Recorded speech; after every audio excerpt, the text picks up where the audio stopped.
Of reaction. कल हमने class में डिस्कशन किया था stability of intermediates, in fact reaction intermediates.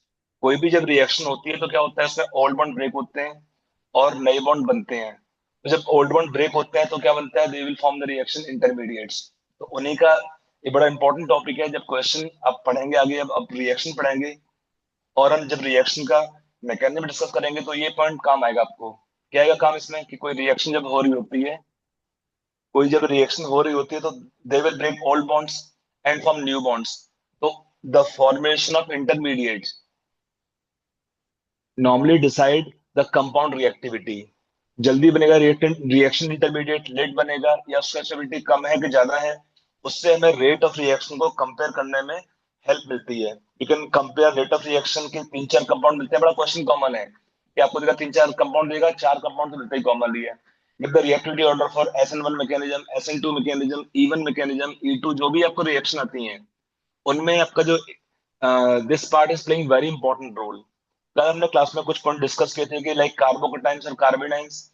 वहां पर क्या होता है, जिस भी ग्रुप का प्लस इफेक्ट होता है, प्लस का मीनिंग होता है प्लस आई या प्लस हाइपर कंजुगेशन या प्लस मीजोमेरिक, वो सब क्या करते हैं, दे स्टेबलाइज कार्बोकेटाइंस। सिंपल ध्यान रखो, जैसा इफेक्ट उसी का स्टेबिलिटी बढ़ाते हैं वो। अगर इफेक्ट प्लस वाले होते हैं they increase stability of carbocations, और अगर इफेक्ट का नेगेटिव इफेक्ट होते हैं, नेगेटिव का मीनिंग आपका आता है नेगेटिव आई और नेगेटिव एम होता है। और we can take even negative hyper conjugation, बहुत रेयर देखने मिलता है बट मिल सकता है। जैसे CCl3 या CF3, ऐसे ग्रुप में मिलता है देखने को हाइपर कंजुगेशन। तो क्या होता है, अगर नेगेटिव आई इफेक्ट होता है या नेगेटिव एम होता है या नेगेटिव एच होता है, तो उस केस में क्या करते हैं, they increase the stability of carbanions. इसका इफेक्ट नेगेटिव वाले they increase stability of negative ions, effect positive वाले increase increase stability of positive ions, that is carbocations. ये हमारे क्लास के कल के पॉइंट के कुछ कुछ मेन पॉइंट थे जो हमने क्लास में डिस्कस किए थे। और क्या आता है, फ्री रेडिकल्स में आपको देखना है प्रायोरिटी ऑर्डर में, पहले रेजोनेंस और फिर आप चेक करते हैं इंडक्टिव इफेक्ट, और लास्ट में आप चेक करेंगे हाइपर कंजुगेशन स्टेबिलिटी ऑर्डर के लिए। अगर इससे मैं क्वेश्चन पूछता हूँ स्टेबिलिटी ऑर्डर को लेकर के, मान लो हमें ये क्वेश्चन दे रखा है, ये टर्शियरी कार्बोकेटाइन है, ये भी टर्शियरी कार्बोकेटाइन है, क्वेश्चन पूछा है तो उनका स्टेबिलिटी ऑर्डर क्या होगा। और यहाँ पे हमने ले लिया रेडिकल, सपोज ये भी टर्शियरी फ्री रेडिकल है और ये भी टर्शियरी फ्री रेडिकल है, और यहाँ भी क्वेश्चन बताना है स्टेबिलिटी ऑर्डर क्या होगा दोनों का।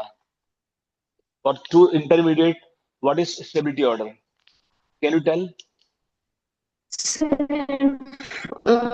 पहले वाले क्वेश्चन में फर्स्ट का सॉरी सेकंड का ज्यादा होगा और सेकंड क्वेश्चन में पहले वाले का ज्यादा होगा। बस ये पॉइंट आपको ध्यान रखना है कि यहाँ पे क्या हुआ logic, priority given more to hyper conjugation. यहाँ पे है 9 अल्फा हाइड्रोजन्स, ये सब अल्फा कार्बन काउंट होते हैं। यहाँ भी CH3, यहाँ भी CH3, यहाँ भी CH3, यहाँ पे अल्फा कार्बन ये वाले काउंट होंगे। तो यहाँ होगा 6 अल्फा हाइड्रोजन्स। यहाँ पर क्या प्रायोरिटी देते हैं, हाइपर कंजुगेशन को प्रायोरिटी देंगे ओवर इंडक्टिव इफेक्ट। यहाँ पे प्लस ही ज्यादा होता है, बट यहाँ पे क्या है, मोर हाइपर कंजुगेशन, तो in carbocation stability is more of this tertiary then this tertiary. अब आते हैं इंडक्टिव इफेक्ट चेक करने में। तो यहाँ पर क्या होगा, रेडिकल के केस में उल्टा होता है, रेडिकल में क्या है, priority given more to inductive effect over hyper conjugation, इसलिए इस केस में जो स्टेबिलिटी ऑर्डर है इसका ज्यादा होगा इस वाले रेडिकल से। I hope it is clear. तो लास्ट क्लास के पॉइंट थे उसमें मैंने ये एक पॉइंट हमने डिस्कस किया था, ठीक है। Yes sir. आगे चलें। अभी यस कुछ बच्चे भी रह गए हैं ज्वाइन नहीं किए हैं। 3 3 6 तो 8, बाकी बच्चे गायब सब।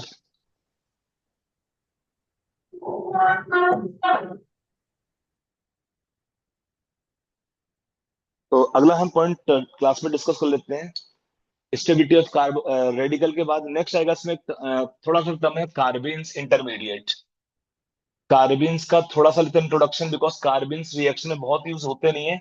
दो रिएक्शन कॉमन है जहां पे आपको कार्बीन्स देखने को मिलते हैं एज इंटरमीडिएट। कार्बीन्स का मीनिंग क्या होता है, आप सोचोगे एल्किन हैविंग सिंगल कार्बन, तो क्या होगा, सपोज एक एल्किन है जिसमें एक ही कार्बन हो, तो उसका क्या फॉर्मूला होना चाहिए, बताओ जरा सोच के एक बार। For alkene we have general formula क्या होता है, CnH2n। अगर n 1 कर दिया तो फॉर्मूला क्या होगा एल्किन का, CH2। उसको बोलते हैं methylene. That is not compound but intermediates. यहाँ पे इसका CH2 बोलते हैं इसको, methylene and its derivatives. Derivative का मीनिंग क्या होता है, you can replace H by different group, you can call them derivatives, are called carbenes. Carbenes क्या होते हैं, there carbenes are basically methylene and derivatives. यहाँ पे क्या होता है, सी के पास इलेक्ट्रॉन दो होते हैं। अब इलेक्ट्रॉन दो जब होंगे तो दो दो पॉसिबिलिटी होती है कार्बिन्स के अंदर, दो दो पॉसिबिलिटी है कार्बिन्स के अंदर यहाँ पे। तो यहाँ पे क्या होता है, कार्बन के अंदर कार्बिन्स कैन बी टू टाइप्स। यहाँ कार्बिन्स दो टाइप की होती हैं। एक होती है इसमें सिंगलेट कार्बिन, और एक होती है ट्रिपलेट कार्बिन। मेरी आवाज पूरी आपको सुनाई पड़ रही है, साथ साथ पूरी clearly? Am I audible yes clearly? Sir. आज तो कुछ यस वॉइस सर। लैग कुछ नहीं हो रहा है? चलो ठीक है। आपकी मौसम भी अच्छा है ना, कल तो मौसम भी पूरा बारिश का था, मेरे ख्याल से कल कोई नेट का इशू आता है इसलिए शायद।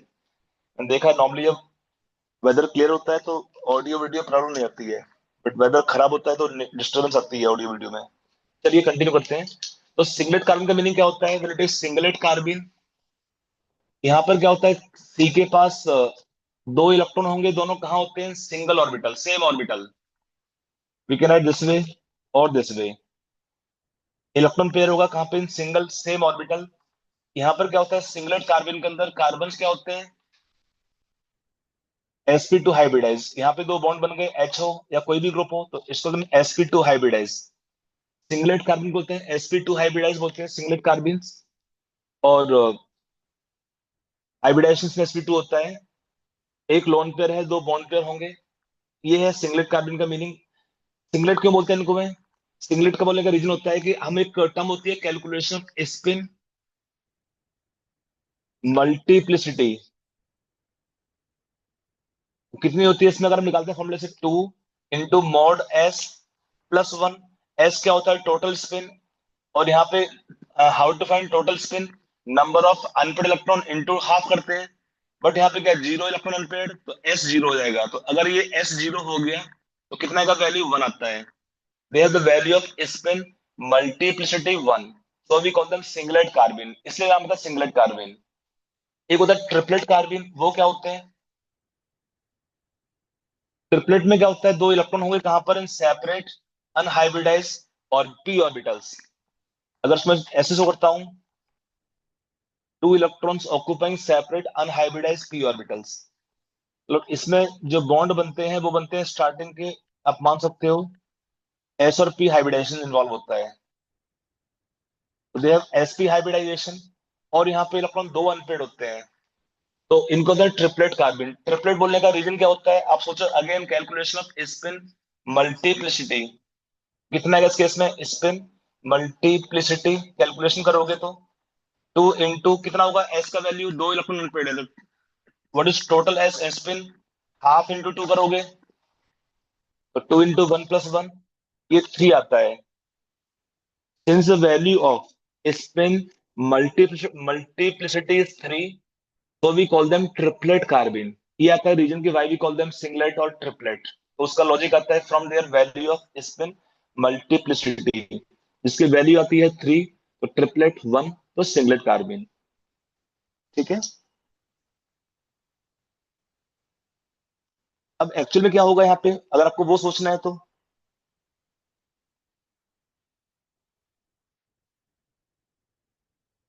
इतना लिख दिया पूरा पॉइंट। Yes sir. तो थोड़ा सा कार्बिन देखते हैं। कार्बिन में क्या आपको दिखा यहाँ से कि इस कार्बिन के अंदर क्या है, दो बॉन्ड है और दो इलेक्ट्रॉन नॉन बॉन्डिंग है।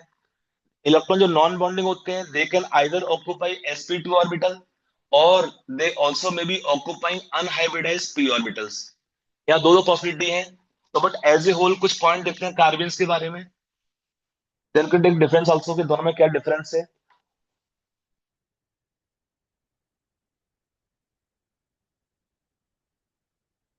तो क्या होता है कार्बिन्स के अंदर, कार्बन इज बेसिकली, कार्बन क्या होगा इसमें, carbon is electron deficient having only 6 electrons. मतलब इसमें क्या होता है, दो बॉन्ड होते हैं इसके अंदर, ठीक है, और दो होंगे electrons non bonding, +2 non bonding electrons. क्या है कार्बन में, कार्बन के पास दो बॉन्ड है, ठीक है, और दो इलेक्ट्रॉन होते हैं नॉन बॉन्डिंग। जो इलेक्ट्रॉन नॉन बॉन्डिंग होते हैं, दे में बी ऑक्यूपाइंग आइदर दे में B occupying either sp2 orbital और मे be occupying unhybridized p orbitals. दोनों पॉसिबिलिटी यहाँ पर रहती हैं। तो C इलेक्ट्रॉन डेफिशिएंट होगा, इलेक्ट्रॉन 6 होते हैं इसके अंदर। अच्छा, हाउ टू नो ये कौन से केस में, तो एक तो ध्यान रखो CH2 के अंदर दोनों पॉसिबिलिटी होती हैं, CH2 में दोनों ही फॉर्म एग्जिस्ट करते हैं।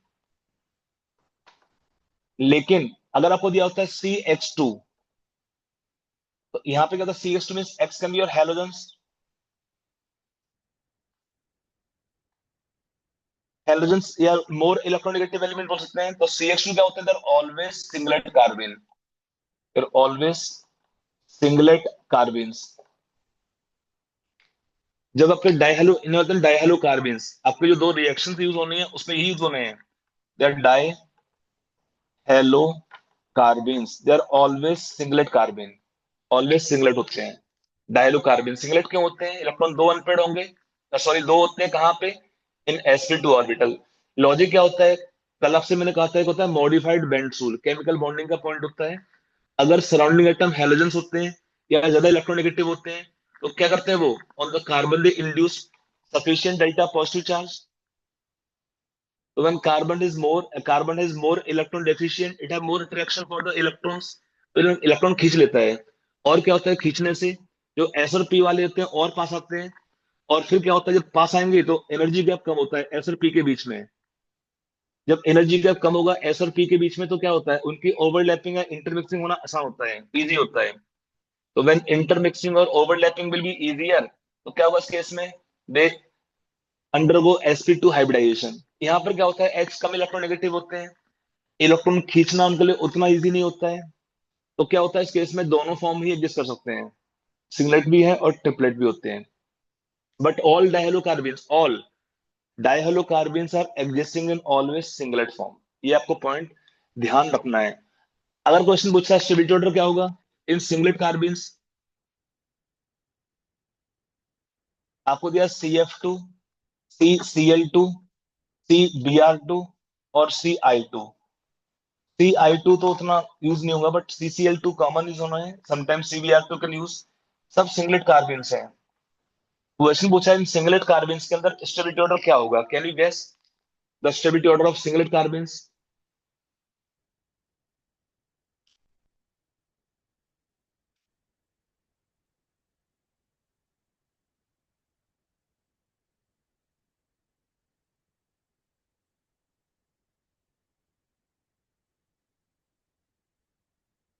बोलो, इन सिंगलेट कार्बिन के अंदर स्टेबिलिटी ऑर्डर क्या होगा।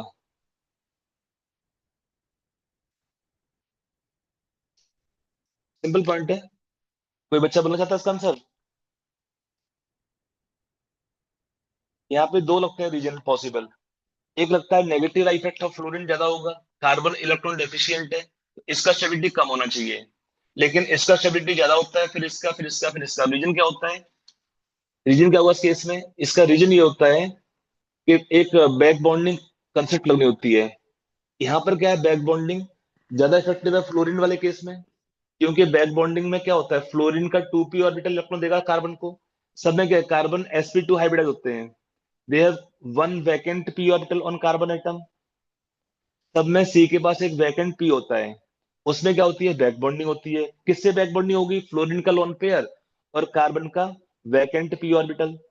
और बैक बॉन्डिंग कब अच्छी होती है, जब ओवरलैपिंग ऑर्बिटल्स का साइज सिमिलर होता है या उनके एनर्जी गैप कम होते हैं। तो इस केस में सबसे कम एनर्जी गैप होता है, प्रैक्टिकली नहीं बोलेंगे कि 2p ओवरलैपिंग करनी है या 3p overlapping, 4p overlapping, 5p तो हो ही नहीं पाती है प्रैक्टिकली।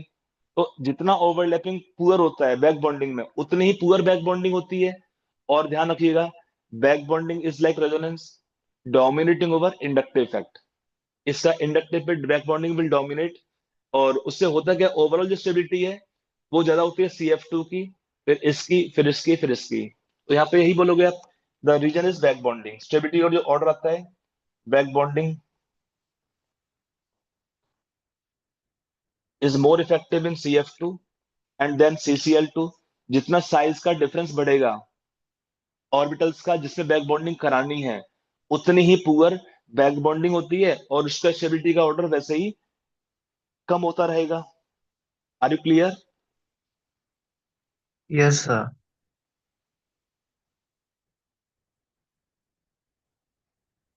ये बनते कैसे कार्बिन से, formation of carbenes? I think I told the classes up to what time, 9:30 की 10 o'clock? मैंने सर को बोला था 9:30, actually I was having mind की क्लास तो 8 बजे स्टार्ट होनी थी। Anyway, classes up to 10 o'clock। Class duration is for 1.5 hour। उससे कम क्या ही लेंगे। क्लास करनी है कल भी, परसों भी?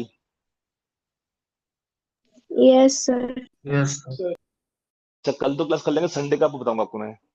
उसके बाद मंडे क्लास कर लेंगे, मंडे ट्यूसडे क्लास और कर सकते हैं हम लोग, क्योंकि अभी छुट्टी है मेरा मंडे ट्यूसडे को भी। संडे का मैं सबको बोल दूंगा, संडे को मोस्ट प्रॉब्ली क्लास नहीं रखेंगे संडे को। कल का क्लास ले लेंगे, फिर देखते हैं उसके बाद। चलिए आगे चलते हैं।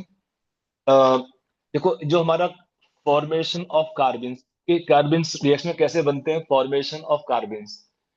अगर हमने लिया सपोज, एक होता है CH2N2, बड़ा कॉमन एग्जांपल है, इसका नाम था डाई एजो मीथेन।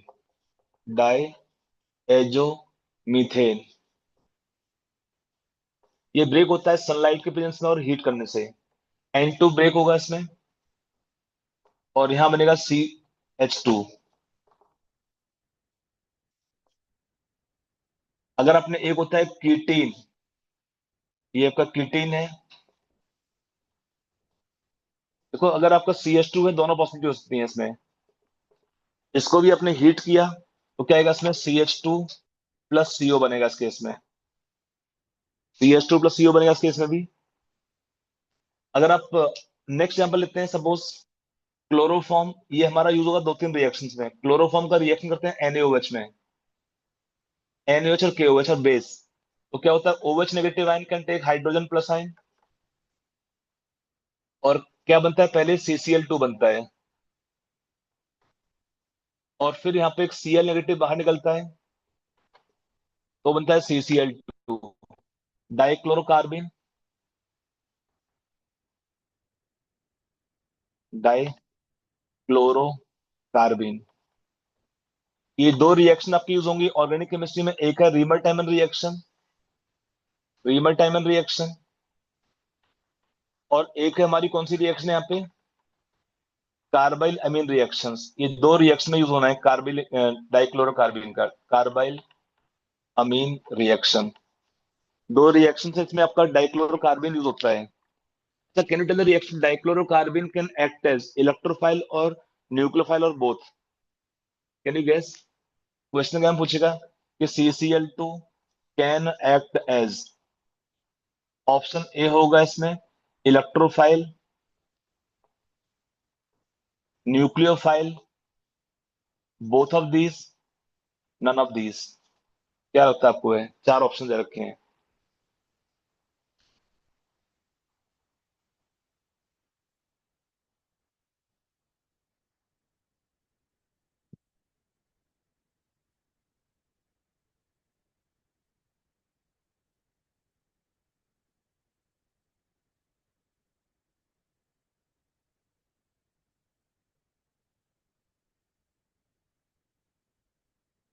करो गैस, क्या उत्तर आंसर इसका होगा? CCl2 the reaction can act as electrophile और न्यूक्लियोफाइल और बोथ ऑफ दीज और नन ऑफ दीज। बोलो कौन कौन तैयार है किसके ऑप्शन के लिए?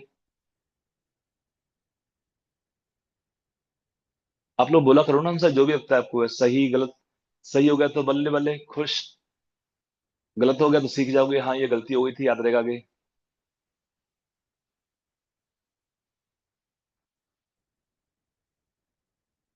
बोलो। तो ध्यान रखो, in the reaction CCl2 act as only only electrophile. Answer not nucleophile. क्यों? Carbon have incomplete octet. Carbon have incomplete octet. तो व्हेन कार्बन हैव नो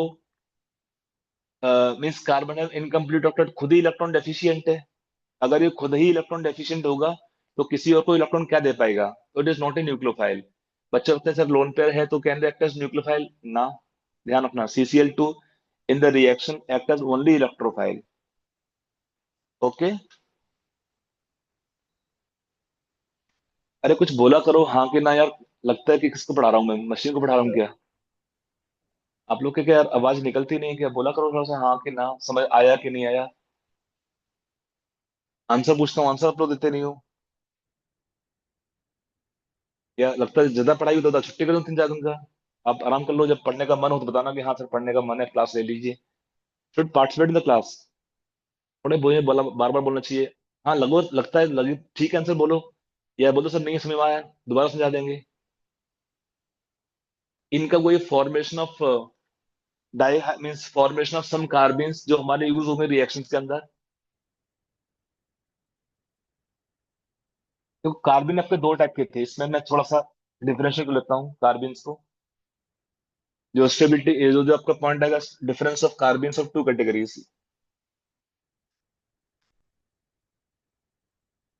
वो एक होते हैं हमारे पास सिंगलेट कार्बन,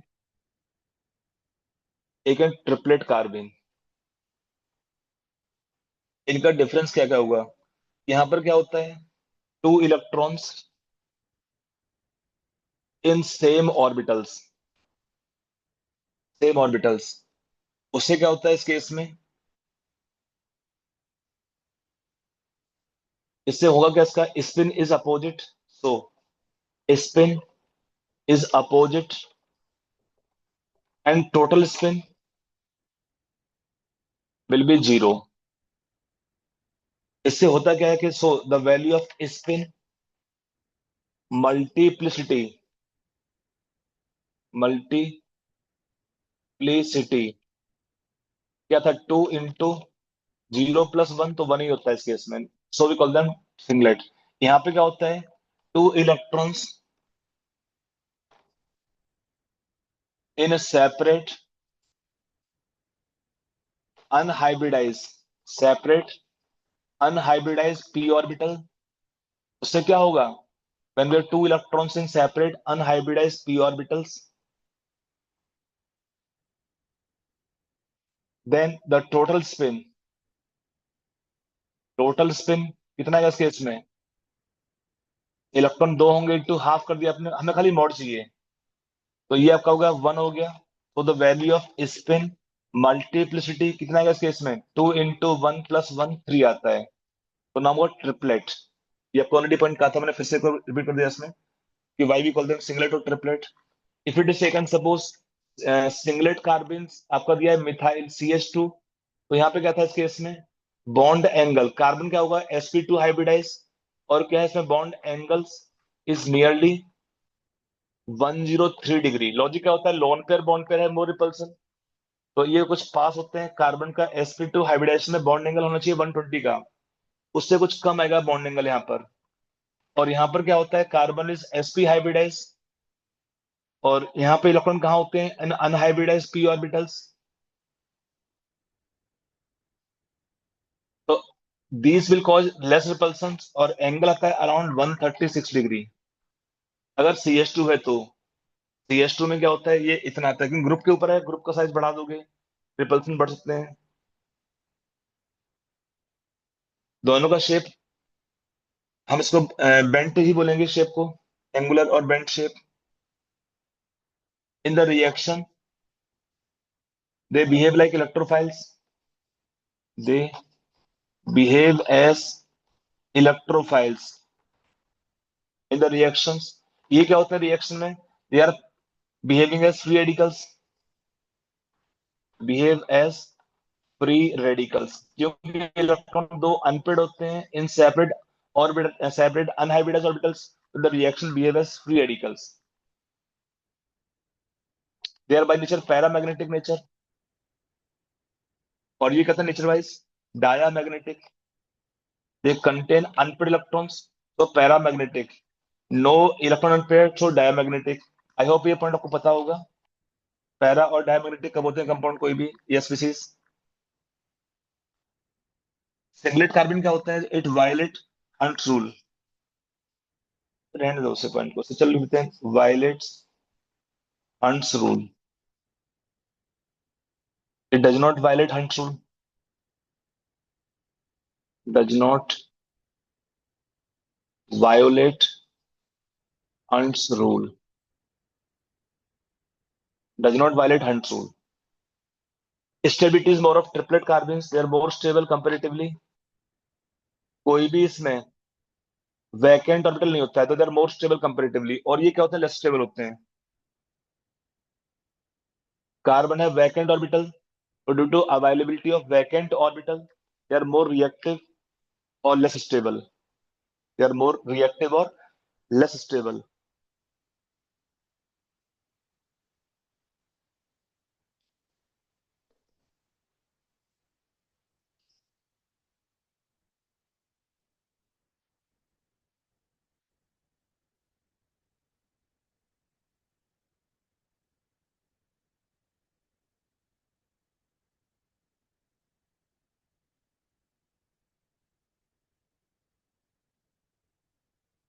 हो गया। Yes sir. Yes sir. Okay.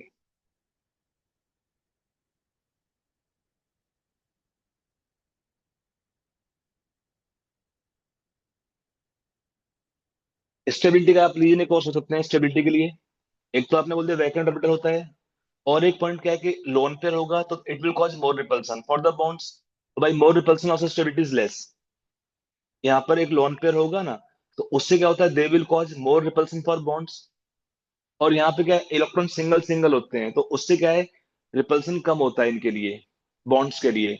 अगर रिपल्सन कम है बॉन्ड्स के लिए तो उससे भी स्टेबिलिटी ज्यादा होती है इसकी। ठीक है, तो एक रीजन और भी है स्टेबिलिटी में, एक तो था वैकेंट ऑर्बिटल अवेलेबल था। सेकंड पॉइंट क्या, इलेक्ट्रॉन्स है more repulsion because lone pair होता है इसके अंदर। और यहाँ पे इलेक्ट्रॉन सेपरेट सेपरेट होते हैं तो they will cause less repulsion for bonds, तो उससे स्टेबिलिटी इसकी ज्यादा होती है। Triplet carbenes are more stable than singlet carbons.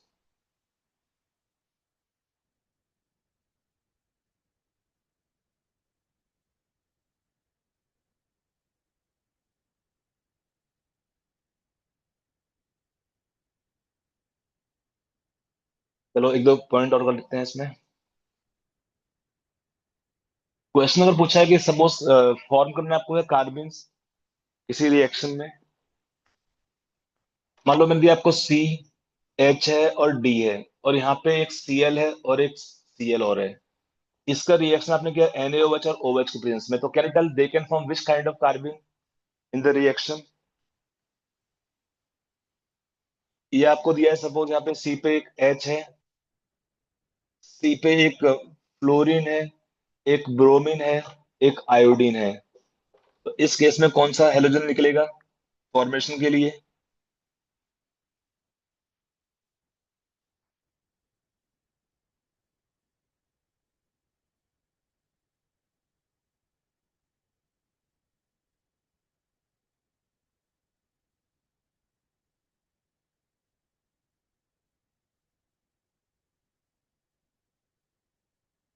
देखो पहले स्टेप में करना क्या है आपको, बॉन्ड ब्रेक करना है वो वाला जो वीकर होता है। सी एच बॉन्ड वीकर है सी डी बॉन्ड से, तो पहले अपने वाटर निकाल दिया, और सी सी एल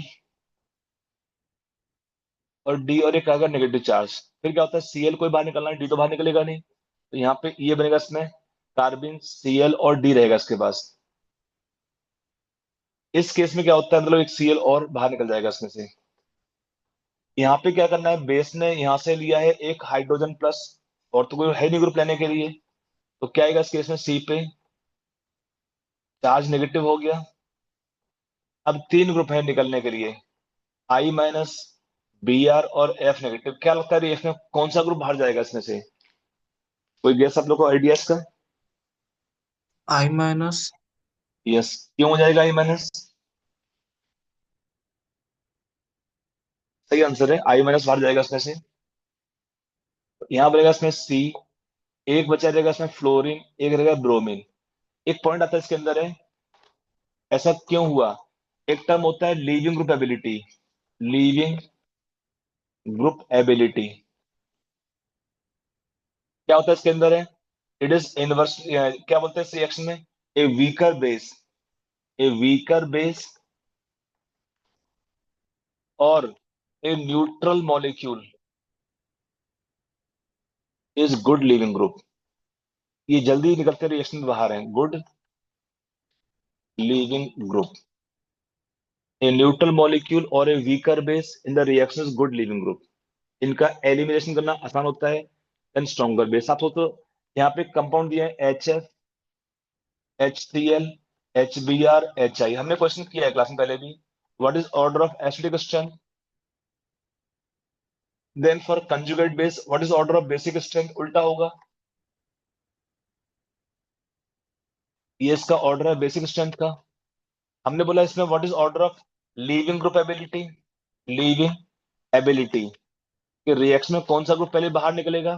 तो इसमें क्या होता है, weaker base is better leaving group. बड़ा कॉमन रिएक्शन आती है क्वेश्चन में, SN2 पढ़ोगे, SN1 पढ़ोगे, E1 पढ़ोगे, E2 पढ़ोगे, ये पॉइंट कॉमन है। जितना रिएक्शन में वीकर बेस होगा पहले जल्दी बाहर निकलता है, उससे रिएक्टिविटी ऑर्डर भी बढ़ता है। Halides are more reactive in aliphatic compounds. SN2 SN1 आपने पढ़ा होगा अगर याद होगा ये वाला पॉइंट तो जो वीकर बेस होगा रिएक्शन में वो उतना ही क्या होता है, अच्छा लीविंग ग्रुप होता है, उसका एलिमिनेशन इजी होता है रिएक्शंस के अंदर।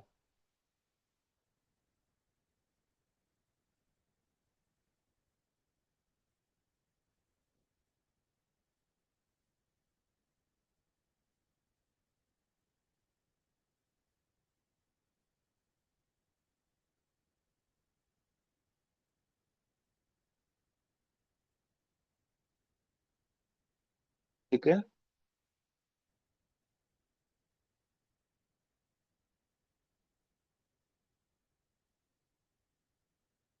अभी हम रिएक्शन पार्ट डिस्कस नहीं कर रहे हैं इनकी, रिएक्शन पार्ट अभी डिस्कस नहीं कर रहे हैं। हाँ फिर भी एक दो रिएक्शन सिंगलेट और ट्रिपलेट को लेते हैं डिफरेंशिएट करने के लिए, क्योंकि हमें रिएक्शन पढ़नी है, Reimer Tiemann reaction, carbylamine reaction, सब तो चैप्टर वाइज पढ़ेंगे रिएक्शन हम लोग, क्योंकि आपको एनसीईआरटी पॉइंट ऑफ व्यू से या नीट के पॉइंट ऑफ व्यू से पढ़ने से अच्छा रहेगा। सब रिएक्शन कवर होंगे प्रॉपर्ली, कोई पॉइंट छूटेगा भी नहीं उसमें। नहीं तो नॉर्मली क्या होता है, हम we can also teach like for JEE batch, तो we top normally teach first reaction mechanisms, फिर हम और चीजें पढ़ते हैं। बट नीट में अगर आप पूरा पढ़ोगे रिएक्शन मैकेनिज्म तो लगेगा सिलेबस नहीं हो रहा, आगे जा रहा है। चैप्टर वाइज पढ़ेंगे, सब रिएक्शन कवर होंगे आराम से। ये पॉइंट समझ में आया कि नहीं आपको, सब ये वाला point? Yes, sir. Okay. Yes sir. Okay, देखो यहाँ पे एक दो रिएक्शन आती है इसमें, रिएक्शन ऑफ कार्बिन्स, उसमें एक है साइक्लो एडिशन रिएक्शन, एक आती है cycloaddition reaction. Cycloaddition reaction, ये रिएक्शन क्या होती है, अगर आपके सिंगलेट कार्बिन होती है तो उसमें क्या होता है, इन सिंगलेट कार्बिन जब रिएक्शन करते हैं, मान लो हमें एक कंपाउंड दिया है सिस टू ब्यूटीन, हमने इसमें ऐड किया क्या, एक सिंगलेट कार्बिन, मे बी CCl2 या CH2 आप ले सकते हैं रिएक्शन में। तो यहाँ पर क्या होता है, जो भी ज्योमेट्री यहाँ पे रिएक्टेंट की होती है, in the product same geometry is maintain. C पे क्या होता है, एक वैकेंट p ऑर्बिटल होगा, वहां पे एक इलेक्ट्रॉन पेयर मिलेगा इसको, और ये लॉन पेयर है, इलेक्ट्रॉन देगा इस केस में। तो ये सब एरो का मतलब है इलेक्ट्रॉन शिफ्टिंग की डायरेक्शन दिखा रहे हैं। इस एरो का मतलब है ये पाई बॉन्ड ब्रेक हुआ, इसके इलेक्ट्रॉन है सी के पास, सी पे लोन पेयर आ गया, और सी पे क्या होता है वैकेंट p ऑर्बिटल, वहां पे इलेक्ट्रॉन दिए इसने बॉन्ड बनाने के लिए, यहाँ पे लोन पेयर है, वो इलेक्ट्रॉन देगा सी को, क्योंकि सी प्लस हो गया इसमें। तो ये सब स्टेप क्या होते हैं, कैसे होते हैं, all the steps are simultaneous, एक ही स्टेप में रिएक्शन पूरी पूरी होती है, और क्या बनता है प्रोडक्ट यहाँ पे,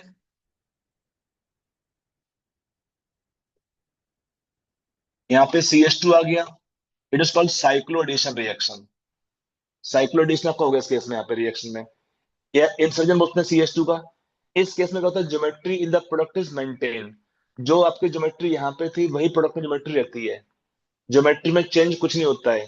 मतलब इसको हम एक टर्म यूज करते हैं रिएक्शन में, स्टीरियो स्पेसिफिक रिएक्शन, कि जो ज्योमेट्री यहाँ पे थी वही ज्योमेट्री यहाँ मेंटेन रहती है, फिक्स ज्योमेट्री रहती है यहाँ पे है, कोई चेंज नहीं करना होता है। बट अगर हमने एक रिएक्शन की होती है ट्रिपलेट कार्बन की, तब सोचो क्या होता है, I will write CH3 S methyl. Methyl H H. यहाँ पे हमने रिएक्शन कराया ट्रिपलेट कार्बन का। तो क्या होता है ट्रिपलेट कार्बन में, क्या होता है कार्बन में क्या होता है, इलेक्ट्रॉन कहाँ होते हैं, सेपरेट अनहाइब्रिडाइज पी ऑर्बिटल। कोई भी इसमें वैकेंट पी तो है ही नहीं इसके पास। तो पहले जब बॉन्ड ब्रेक करोगे, it is by homolytic fission. और क्या होगा इस केस में, मैं आपको थोड़ा स्लो दिखा रहा हूँ मोशन में करके रिएक्शन को, अदरवाइज यहाँ पे बॉन्ड बनाते हैं। मैंने आपको दिखाया नहीं बॉन्ड बना, आपको बनाना है यहाँ पे। यहाँ पे सी पे एक इलेक्ट्रॉन अनपेयर्ड होगा, एक यहाँ पे अनपेयर्ड है। दोनों के बॉन्ड इकट्ठे बनना पॉसिबल नहीं होता है, क्यों, क्योंकि यहाँ पे दो इलेक्ट्रॉन कैसे होते हैं, we are two p orbitals are mutually perpendicular. तो एक का तो एक बार बनेगा सिंगल बॉन्ड, एक का एक बार और बनेगा सिंगल बॉन्ड। दोनों सिंगल बॉन्ड इकट्ठे बनना पॉसिबल नहीं होता है। क्यों पॉसिबल नहीं होता है, because we are two electrons in separate unhybridized p orbitals. एक बार में बनेंगे सिंगल बॉन्ड। तो क्या होगा, सिंगल बॉन्ड बनने से यहाँ पे आपका बॉन्ड बन जाएगा। तो ये एरो बना रहे हैं बॉन्ड बनाने के लिए, MEH, MEH। यहाँ पे CH2 ग्रुप ऐड हो गया। अब यहाँ दो पॉसिबिलिटी है। एक पॉसिबिलिटी क्या है, बॉन्ड बन गया डायरेक्टली, एक यहाँ पे इलेक्ट्रॉन अनपेयर्ड है, एक यहाँ पे इलेक्ट्रॉन अनपेयर्ड है, और बॉन्ड बन गया। तो एक बनेगा सिस प्रोडक्ट। एक पॉसिबिलिटी यहाँ पे और होती है, और वो पॉसिबिलिटी क्या होती है, rotation around carbon carbon single bond. Methyl group पास में होते हैं, रिपल्सन करेंगे मिथाइल मिथाइल के रिपल्सन से क्या होता है, around carbon carbon single bond. Rotation होने से क्या होता है, two methyl group can go in trans arrangement, two methyl group will go in trans arrangement.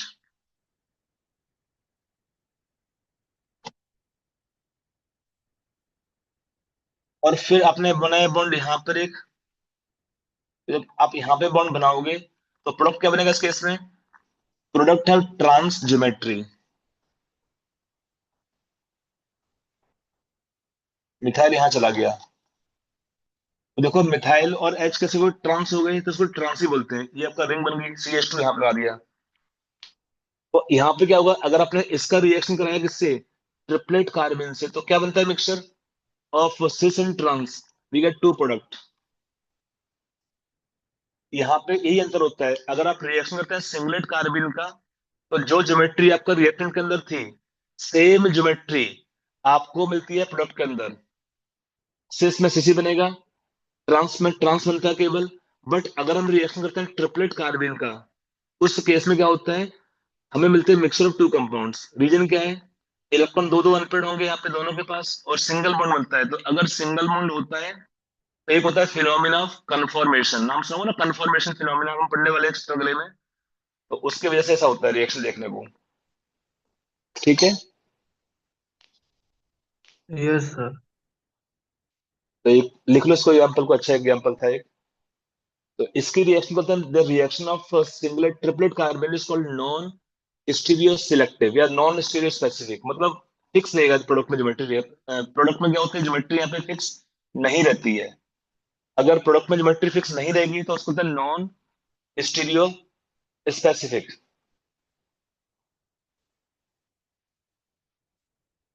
Got it.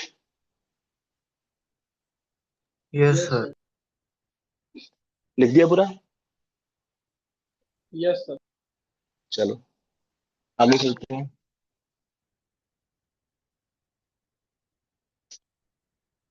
अगर एक क्वेश्चन दिया आपको इस टाइप का है, इसका रिएक्शन आपने करा दिया CHCl3 प्लस NaOH में, can you get product of reaction.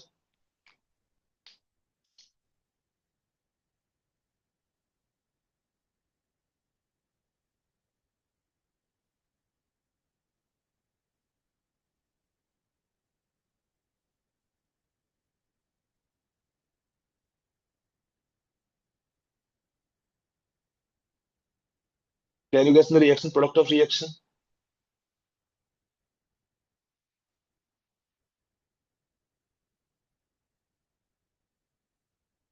देखो यहाँ पे क्या बनाओगे, सिंगलेट कार्बन होगा, CCl2 बनेगा। हमने भी कुछ पहले देखा है यहाँ पे सिंगलेट कार्बन। और ये कैसा होता है, सिंगलेट होता है, तो क्या होगा इस केस में, जो इलेक्ट्रॉन पेयर कहाँ होगा, इन सेम ऑर्बिटल। यहाँ पर क्या होगा, इंसर्जन टाइप की रिएक्शन होती है, इकट्ठे बनेंगे बॉन्ड दोनों से दोनों। एंड रिएक्शन के प्रोडक्ट ऑफ दिस कैटेगरी, यहाँ पे CCl Cl, ये आएगा रिएक्शन के अंदर प्रोडक्ट है इस रिएक्शन का। ओके। Yes sir.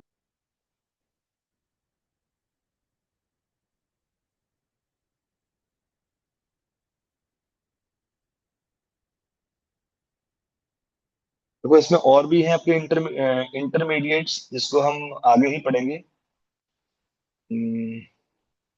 नाइट्रीन्स, आयरेनियमाइंस और अराइंस, इनको आगे पढ़ लेंगे, चैप्टर वाइज पढ़ने से अच्छा रहेगा, क्योंकि अभी रिएक्शन पढ़ने से फिर से रिएक्शन आएंगे दोबारा से, तो तब पढ़ लेंगे उसको है। नाइट्रीन्स आपका क्या है, एक ही रिएक्शन है, हॉफमैन ब्रोमाइड रिएक्शन, वहां पढ़ेंगे नाइट्रीन्स के उसका फॉर्मेशन, उसकी रिएक्शंस। और बाकी है एरिनियमाइन, चैप्टर पूरा पढ़ोगे, एरोमेटिक हाइड्रोकार्बन्स बार बार आपके बनते हैं एरिनियमाइंस। एक है अराइंस, ये बनते नॉर्मली है आपका एक रिएक्शन डाउस प्रोसेस। और haloarenes topic, we can discuss arenes, जिसे आपका बेंजाइन इस कॉमन आता है इसमें इंटरमीडिएट। तो चैप्टर वाइज जब आपका पढ़ेंगे तो उसमें ये आएंगे इंटरमीडिएट्स, तो तब इसको डिटेल में हम डिस्कस और करते रहेंगे, जो डिटेल रिएक्शन है। तो यहाँ पे ये चैप्टर खत्म होता है, GOC। ट्राई मैंने किया है काफी पॉइंट आपको देने का, इसमें आप क्वेश्चंस कर सकते हैं किसी बुक से भी प्रैक्टिस के लिए। अभी लेकिन जो रिएक्शन बहुत ज्यादा इन्वॉल्व होंगे, वो क्वेश्चन अभी नहीं हो पाएंगे, क्योंकि अभी हमने रिएक्शन उतनी क्लास में डिस्कस नहीं किया इसमें, क्योंकि चैप्टर वाइज रिएक्शन पढ़ेंगे हम लोग हैं इसलिए।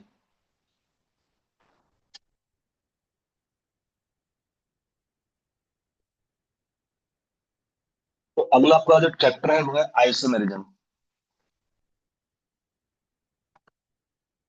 आइसोमेरिज्म, व्हाट इज आइसोमेरिज्म, पढ़ा तो आप लोगों ने होगा ही। हाउ विल डिफाइन आइसोमेरिज्म, बोलो डेफिनेशन, बच्चा कोई बोलेगा।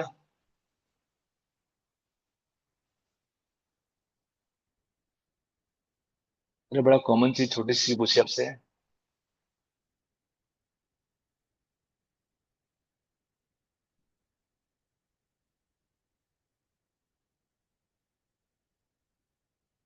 कोई बच्चा बोलना चाहता है। सर मॉलिक्यूलर फॉर्मूला सेम होता है, स्ट्रक्चर और प्रॉपर्टीज डिफरेंट होते हैं। स्ट्रक्चर डिफरेंट होते हैं, ठीक है। कुछ और बच्चा कोई बोलना चाहेगा, उसमें कुछ एडिशन सब्ट्रैक्शन। देखो ये एक पार्ट है डेफिनेशन का। देखो जब हम बात करते हैं आइसोमरिज्म का, तो क्या होता है, इसमें जो कंपाउंड होते हैं, they can have different properties. आप चाहे तो इसका स्टेटमेंट भी, यहाँ पे डेफिनेशन भी, phenomena in which, phenomena phenomena in which compounds have compounds have same molecular formula, compounds have same molecular formula, but different physical and, और दोनों हो सकता है, chemical properties, due to different structure और डिफरेंट अरेंजमेंट ऑफ एटम्स और groups in space, in space. ये दो type की होती है, एक हम बोलते हैं इसको स्टीरियो आइसोमरिज्म, एक है स्ट्रक्चरल आइसोमरिज्म। आपने जो बोला था point, that is only structural isomerism, but in space they can have different arrangement, तो वहां पर ये टर्म और यूज होती है, स्टीरियो आइसोमरिज्म।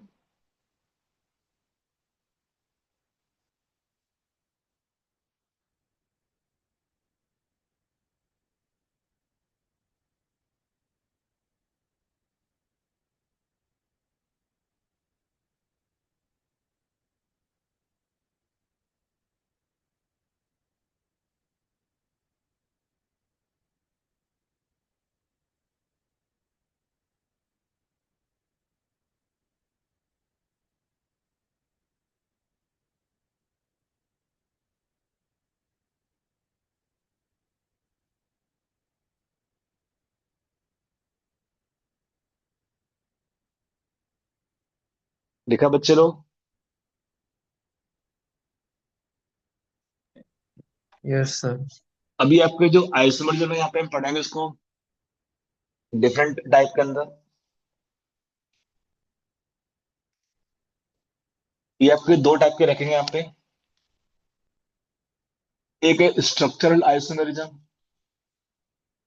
एक है stereo isomerism. Stereo isomerism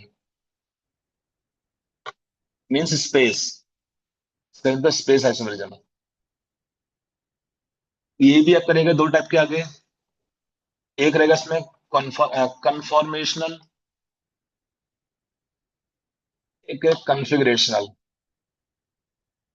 configurational, ये दो टाइप के रहेंगे इसमें आपके यहाँ पे। इसमें आएगा ज्योमेट्रिकल, और एक होगा इसके अंदर optical. Geometrical and optical. Cis trans बोलते हैं इसको, वी कैन हैव सिस्ट्रांस।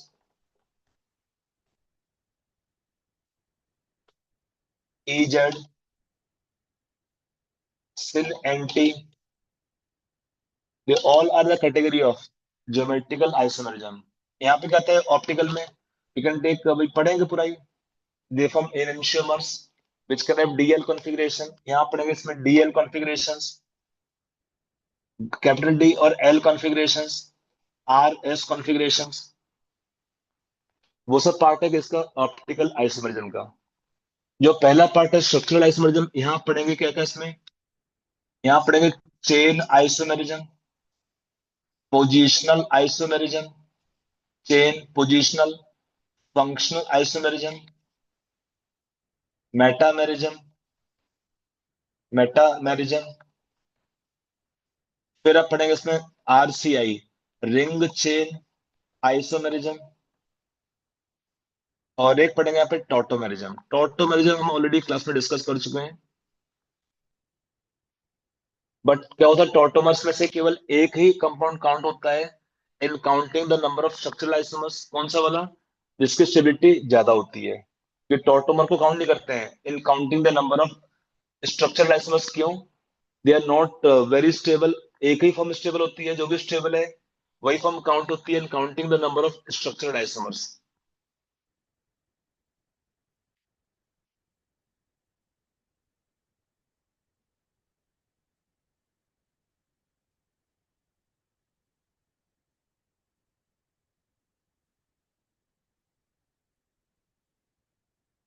ठीक है,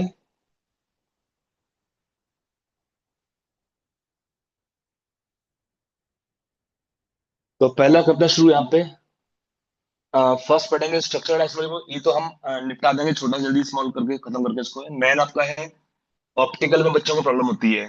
ज्योमेट्रिकल भी बच्चे कर लेते हैं आराम से, बट ऑप्टिकल में थोड़ा सा बच्चों को इशू रहते हैं कि सर ये ऑप्टिकल आइसोमर में पहचानना कैसे होता है, या क्या क्या इसका आएगा main points in optical isomerism, है कि नहीं। आप लोग का भी सेम प्रॉब्लम होनी चाहिए मेरे ख्याल से। अगर होगी तो भी ऑप्टिकल समझ में कम आती है सर। ज्योमेट्रिकल भी रहती है और ये स्ट्रक्चरल भी रहता है आराम से, है कि नहीं। आप लोग का सेम प्रॉब्लम है कि आप लोग को सब आता है? Yes sir. Yes sir. चलो ट्राई करेंगे कुछ समझाने का अच्छे से इसको। तो पहले पढ़ते हैं स्ट्रक्चरल आइसोमरिज्म। ब्रीफ में पढ़ेंगे इसको, मेन मेन पॉइंट देखते हैं क्या क्या होते हैं, क्योंकि इजी टॉपिक है ये पहला जो पार्ट है। तो ये आपका हुआ बेसिकली आउटलाइन ऑफ टॉपिक जो हम चैप्टर में खत्म करने वाले हैं आइसोमेरिज्म के अंदर। Done.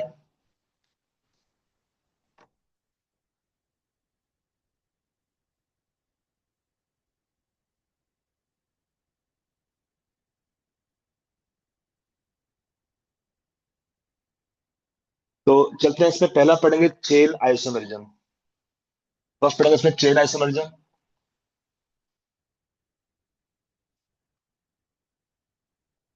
It is also called nuclear isomerism.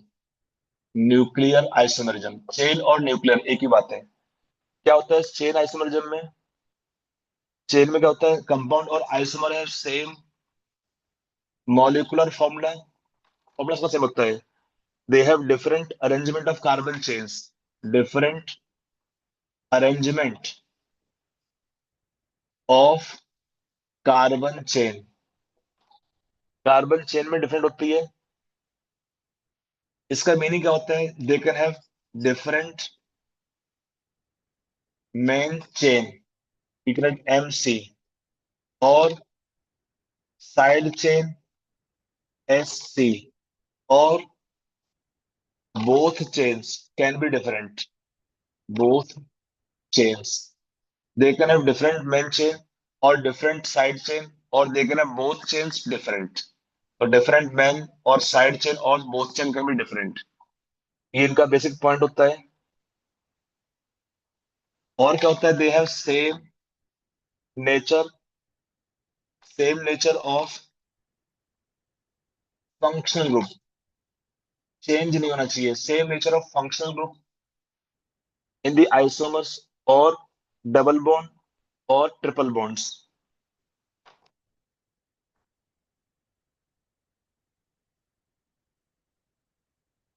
तो इसमें कोई चेंज नहीं होना चाहिए कि ये नहीं कि एक कंपाउंड में डबल बॉन्ड है, एक में ट्रिपल बॉन्ड आ जाए अपने यहाँ पे, उसको चेंज नहीं करना होता है।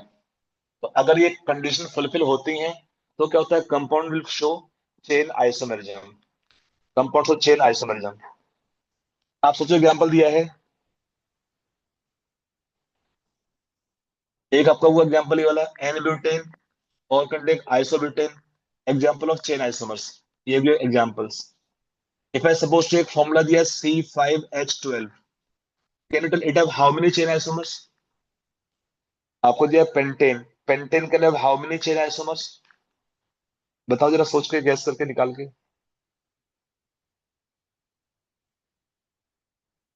सर 3। यस, 3 आएगा करेक्ट आंसर है। तीन कौन से होंगे? एक में कोई ब्रांच नहीं, एक में एक ब्रांच, एक में दो ब्रांच। इसको यहां लगाओ चाहे इसको यहां लगाओ, एक ही बात है। नाम कंपाउंड का लिख लोगे तो 3 आंसर आएगा। Very good answer, correct answer हुआ 3 का। अभी हम नंबर निकालना सीखेंगे और भी। पहले समझ लोगे होते क्या क्या है समझते हैं, क्योंकि नंबर जब आता है क्वेश्चन में तो सारे चेक करने पड़ते हैं। चेन, पोजीशन, फंक्शनल, मेटामेरिज्म और RCI, ये सारे चेक करने पड़ते हैं आपको है।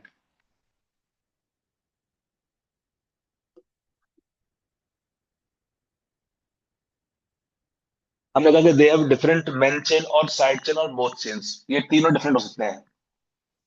एग्जाम्पल थे और भी। इतना पूरा लिख दिया आप लोगों ने? Yes sir. Yes sir.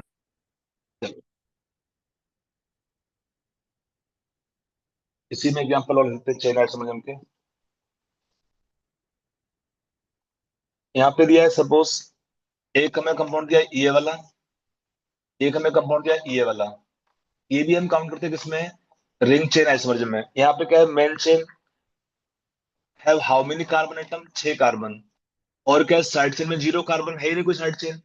यहाँ पे क्या है? मेन चेन है 5 कार्बन। और क्या है? साइड चेन में आपका कितना है इसमें? 1 कार्बन। मतलब इसमें ये होगी आपकी मेन चेन और ये आपका होगा इसमें मेन चेन और ये होगी साइड चेन। ये मीनिंग होता है मेन चेन मीन्स जिसके अकॉर्डिंग हम कंपाउंड का नाम करते हैं, नेमिंग करते हैं कंपाउंड का। आप एक और एग्जांपल सोचो, यहाँ पे ये कंपाउंड दिया है, इन्हें भी बोलते हैं हम चेन आइसोमर्स। क्यों? यहाँ पे क्या दोनों में मेन चेन सेम है। मेन चेन है both the case 6 carbon atoms, but क्या है? साइड चेन आपका डिफरेंट है इसमें। यहाँ पे दिया है side chain of only 1 carbon, मतलब इस एक साइड चेन है, 1 साइड चेन। और यहाँ पे 2 साइड चेन्स, 2 साइड चेन्स, एक और एक, 2। तो हमने क्या बोला? देश can have either different main chain और डिफरेंट साइड चेन और both chain can be different.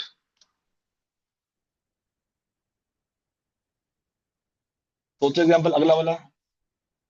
यहाँ पे ये कंपाउंड हमने लिया, यहाँ आ गया हमने COH। ये भी एग्जांपल किसके होंगे?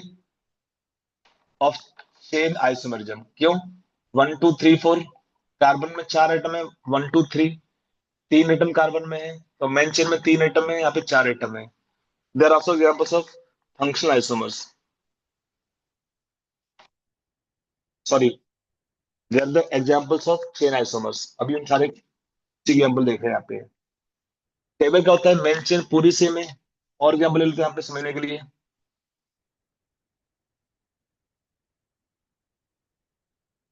साइड चेन का स्ट्रक्चर डिफरेंट हो गया, यहाँ पे एन प्रोपाइल, ये isopropyl, they also will be called as chain isomers. Or can take benzene ring. One more example. We can have N-butyl, or we can have secondary butyl. इसमें क्या है, different side chains, main chain different है इसमें, यहाँ पे side chain different है, इन दोनों examples के अंदर है।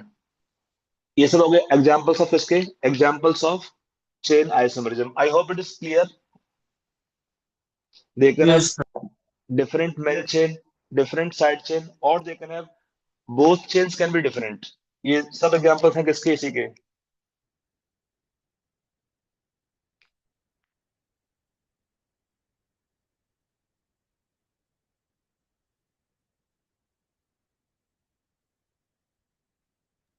सर वो जो कार्बोक्सिलिक एसिड वाला एग्जांपल है वो पोजिशनल आइसोमर्स पे होंगे क्या?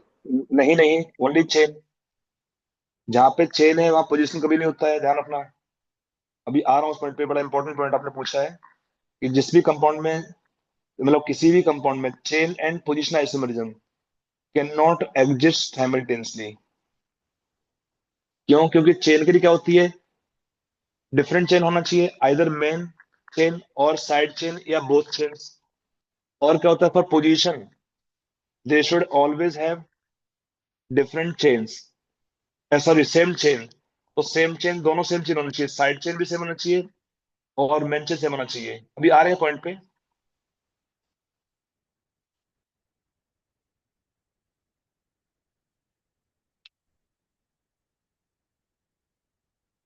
इतना लिख दिया पूरा? Yes sir. Yes, sir. Yes. Next can taken position isomerism. Second taken positional isomerism. Positional, P I, पहले को सी आई, इसको पी आई बोल देंगे शॉर्ट नेम के लिए। यहाँ पे क्या होता है, compound have same molecular formula, functional group, functional group और मल्टीपल बॉन्ड्स और सब्स्टिट्यूएंट्स, और you can take side chain, मतलब main chain and side chain सब सेम होना चाहिए। There is no change in functional group, no change in multiple bonds, मतलब अगर double bond तो डबल बॉन्ड होना चाहिए। When you have triple bond तो they should have only triple bonds. Group जो भी लगाए साइड चेन में वो सेम होना चाहिए, मेन चेन और साइड चेन सेम होनी चाहिए। इसलिए बोलते हैं किसी भी कंपाउंड में chain isomerism and position isomerism do not exist simultaneously. क्यों? अगर चेन डिफरेंट है तब तो चेन हो पाएगा, जबकि यहाँ पे रिक्वायरमेंट क्या है, दे शुड हैव मेन, ये दोनों सेम होना चाहिए, सेम साइड चेन और मेन चेन। एमसी लिखा है main carbon chain, side chain है आपको लिखा है साइड चेन, ये दोनों सेम होना चाहिए। Are you clear? The doubt आपने पूछा था कुछ देर पहले आपने। Yes sir. हाँ। नेचर ऑफ फंक्शनल ग्रुप, ये लिखा है शॉर्ट में लिखा है मैंने यहाँ पे F G for functional group, इसका शॉर्ट नाम लिखा है F G, functional group.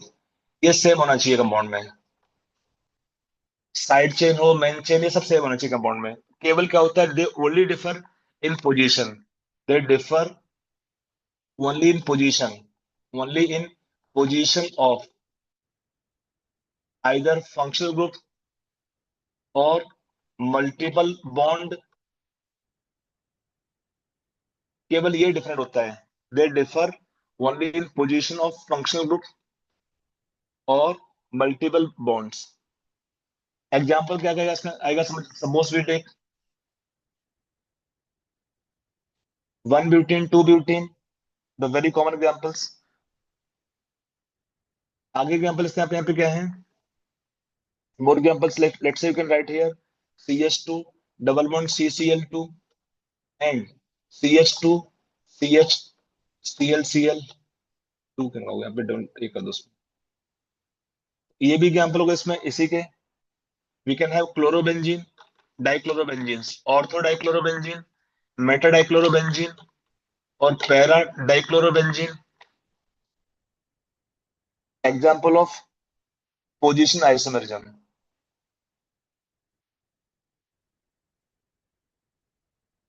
More examples, if I suppose take 2Cl on same position, neighboring position,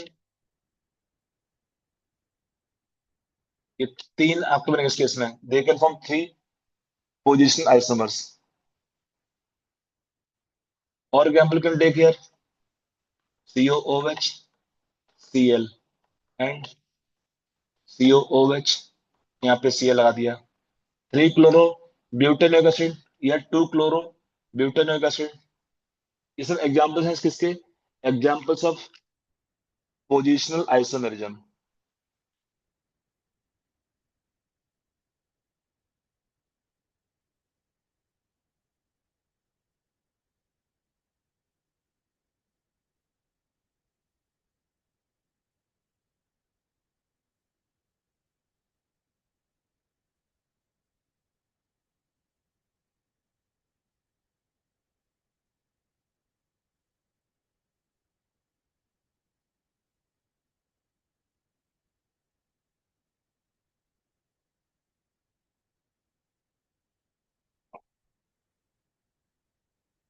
लिखा पूरा?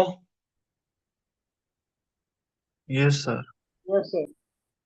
चले आगे। Yes sir. चलिए, यस सर। ये आपका हुआ सेकंड वाला, positional isomerism. We can write in short PI। CI था पहले वाले के लिए। अगला है फंक्शनल आइसोमेरिज्म। नेक्स्ट है फंक्शनल आइसोमेरिज्म।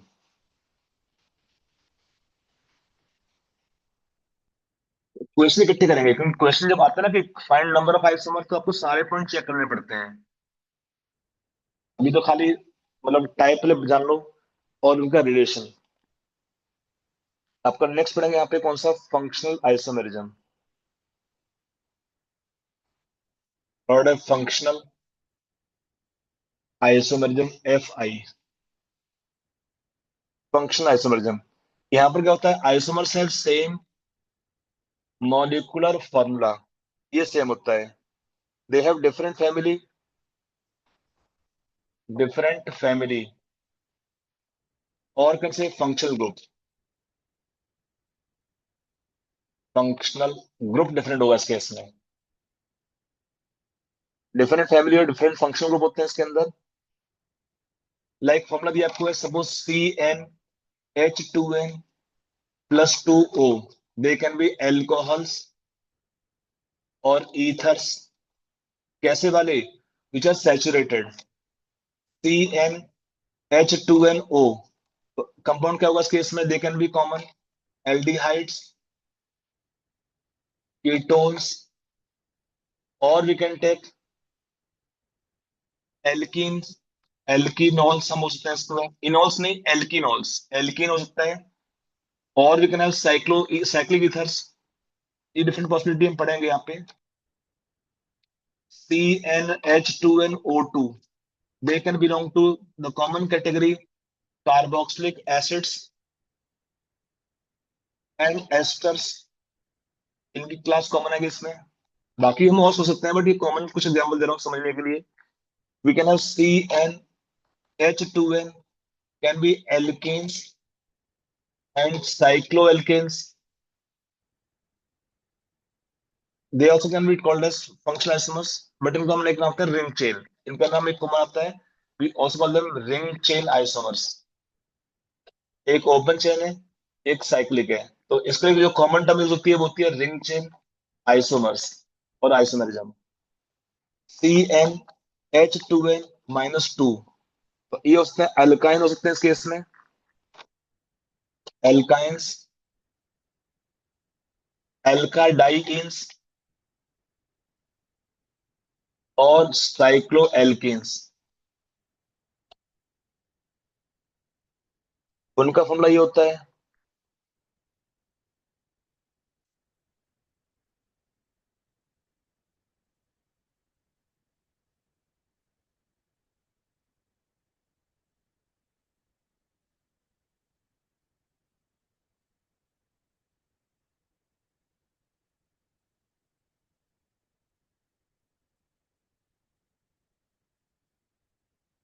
रिंग चेन का मीनिंग को मैं सेपरेट पढ़ाऊंगा नहीं, सिंपल समझ लेना कि एक कंपाउंड ओपन चेन होता है, एक में रिंग होती है, उनको होता है रिंग चेन आइसोमर्स।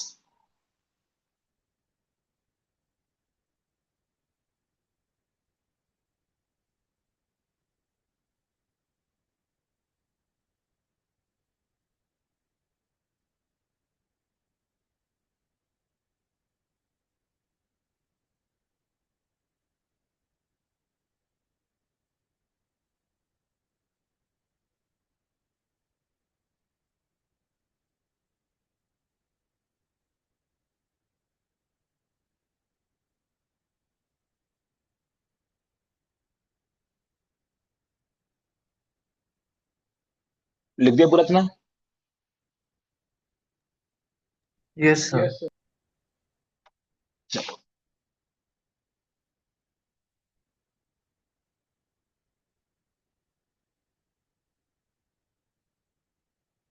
तो इसमें एग्जाम्पल समझते हैं। मान लो हमें एग्जाम्पल दिया इस केस में, सपोज CH3, या चेन लिख सकते हैं CH2COCl। इसमें क्या था, इसका आइसोमर फंक्शनल आइसोमर में बनाना चाहेंगे तो यहाँ आपने लगा दिया CH, यहाँ Cl लगा दिया, तो ये अल्डिहाइड है, ये एसिड क्लोराइड है। और we can take example like CH3CO OH and HCOOCH3 ester है, ये एसिड हो गया। और we can take the structure wise, यहाँ पे दिया है OCH3, और we can have CH2OH, alcohol हो गया, ईथर हो गया, और फिनॉल्स हो गए, OH। CH3 can be in ortho position. अगर इसके बनाएंगे और तो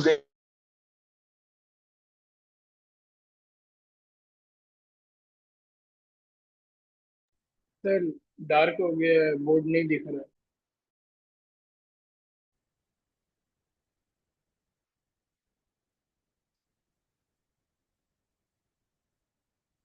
से समथिंग विजिबल है कि नहीं थोड़ा बहुत?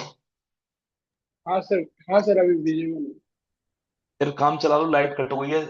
It will take some time for again to reconnect. तो क्लास को क्यों रोकें?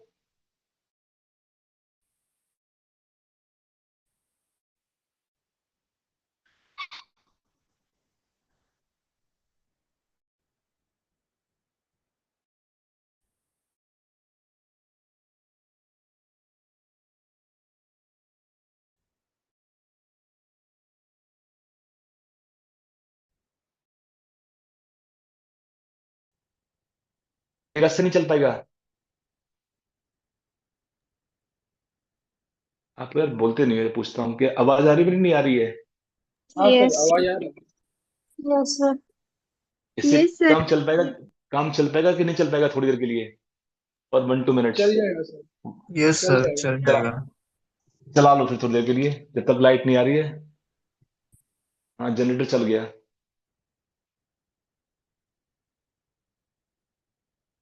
नहीं नहीं, अभी चला नहीं है, शायद चलने वाला है, चल जाएगा तो आ जाएगा तो ठीक है। तब तक काम चलाओ इसी से। तो ये एग्जांपल किसका है? Example of functional isomers. यहाँ पे देखो, अमीन्स और अमाइड्स में, amines and amides, if they have different degree, means primary है, सेकेंडरी और tertiary, they are counted as functional isomers. उन्हें क्या होता है? फंक्शनल आइसोमर बोलेंगे इनको।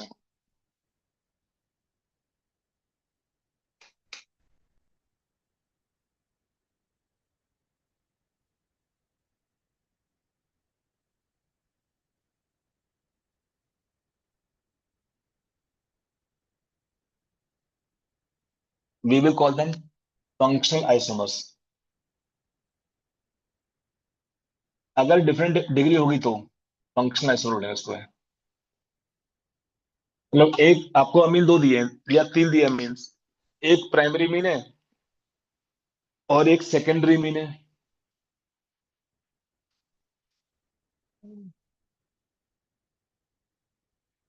कुछ अगर कट जाए और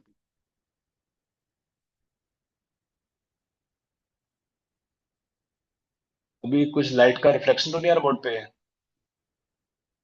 चलेगा इतना? हाँ सर चलेगा। Yes yes sir. सर। अच्छी बात है।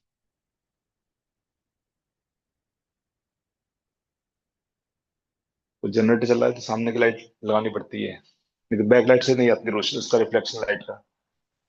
तो ये आपका हो गया पॉइंट। चलो, तो अगर अमीन या अमाइड होते हैं, उनका डिग्री डिफरेंट होता है। एक सपोज प्राइमरी मीन है, एक सेकेंडरी या टर्शियरी है। अगर डिग्री डिफरेंट होती है तो उन्हें बोलते हैं क्या? Functional isomers. मतलब एक प्राइमरी एक secondary, we will call them functional isomers.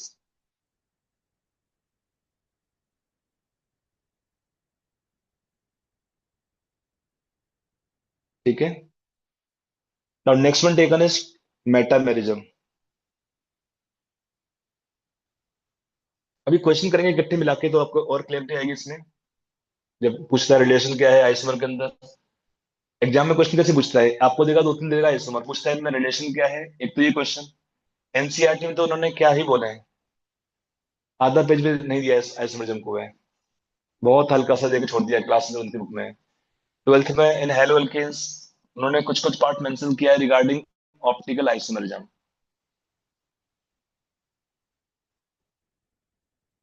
आगे चलें। Yes sir. अगला है मेटामेरिज्म।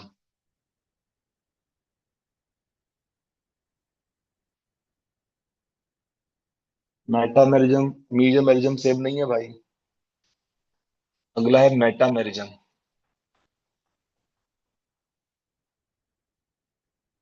मेटामेरिज्म में क्या होता है देखो, इसमें कंपाउंड है same molecular formula, same molecular formula. और क्या होता है, दे should have, they have different, they have polyvalent, polyvalent functional group, not monovalent, but same होना चाहिए, identical but polyvalent functional group. अभी क्या क्या होते हैं, ये कैसे बनते हैं? Unequal, they have unequal, unequal distribution of, unequal distribution of carbon atoms, carbon atoms on either side, either side of polyvalent, polyvalent functional group.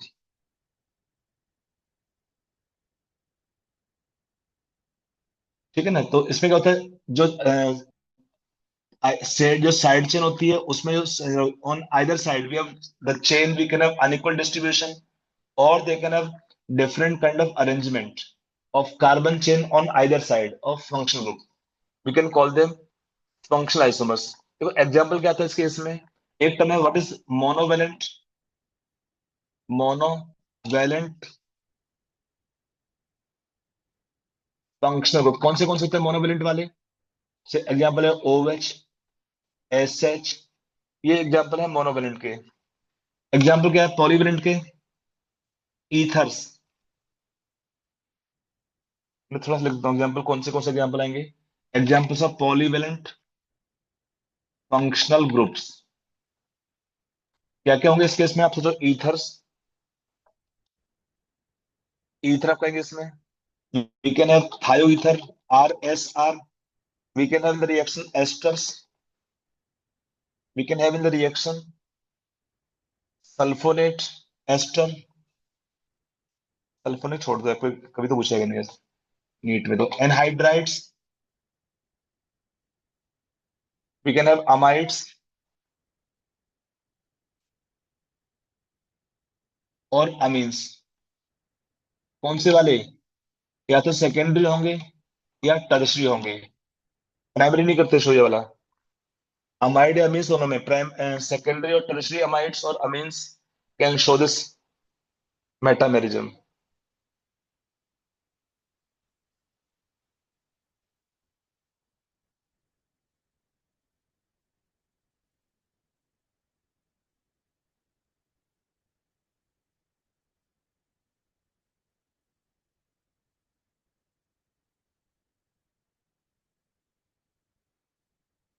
यहाँ पे डिग्री सेम होनी चाहिए इसमें, डिग्री सेम होनी चाहिए इसमें, same degree in metamers, metamer में same degree हुआ ऐसे केस में,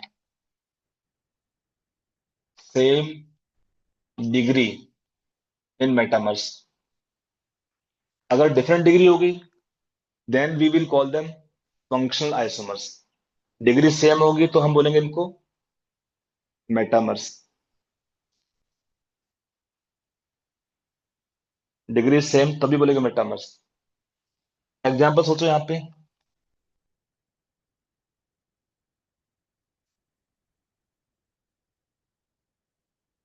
आपको दे ईथर, बड़ा कॉमन एग्जाम्पल है diethyl ether. We can have n propyl means methyl propyl ether. Propyl can have two possibilities, ये दोनों काउंट होंगे मेटामर्स के अंदर। एन प्रोपाइल आइसो प्रोपाइल दोनों काउंट होंगे मेटामर्स के अंदर है। तो चेन का स्ट्रक्चर डिफरेंट हो सकता है, या चेन का नंबर, दो दो कार्बन, तीन एक, तीन में भी क्या होता है, chain can arrange differently. If I take suppose amines, ये आपका है सेकेंडरी मीन, तो सेकेंडरी होना चाहिए दोनों केस में। इसके तरफ ही पॉसिबिलिटी है, ये सब क्या है, सेकेंडरी मीन्स है। तो secondary means can show in this case metamerism. Amide किसमें आएंगे, यहाँ पे अमाइड का डिग्री चेंज करने के यहाँ पे देखो, अमाइड्स के लिए take amides, CO N H,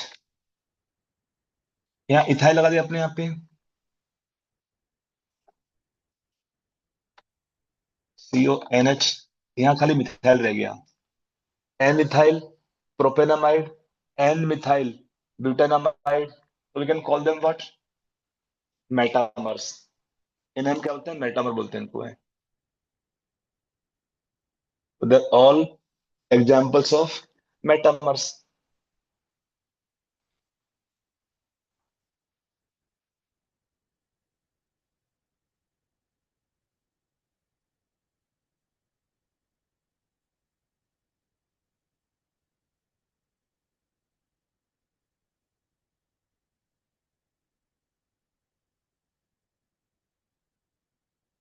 done.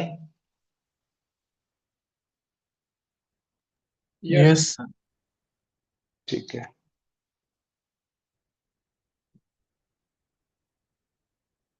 आज इतना रखिए थ्योरी पार्ट में।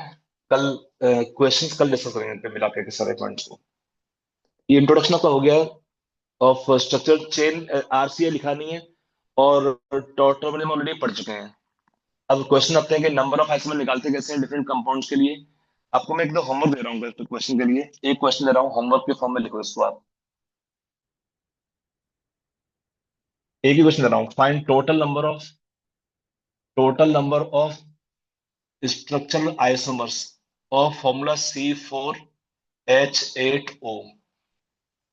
आपका एक ही क्वेश्चन दिया होमवर्क के फॉर्म में, it have how many total number of structural isomers. Tautomer count नहीं करने हैं, मतलब कीटो इनॉल में से केवल एक फॉर्म काउंट होती है जो भी स्टेबल होती है, दोनों काउंट करना क्वेश्चन के अंदर, क्योंकि दे आर इक्विलिब्रियम। और उसमें क्या होता है, मिक्सचर ऑफ इक्विलिब्रियम, केवल एक ही फॉर्म स्टेबल होती है जिसे हम काउंट करते हैं for counting the number of isomers.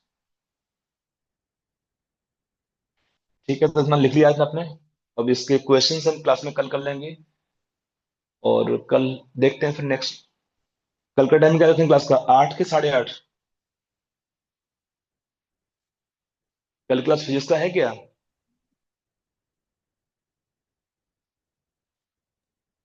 Physics class तो नहीं है सर। ठीक है, आपको सर से पूछ के मैं बोलता हूँ, तो 8 की क्लास लेंगे मॉर्निंग में, 8 से ही, 8 से 9:30 कर देंगे। ठीक है, Yes, sir. Yes sir. ठीक है, ओके बच्चे लोग, थैंक यू आज की sir. Syllabus. Welcome, Thank you, sir. Welcome, thank you sir. Welcome.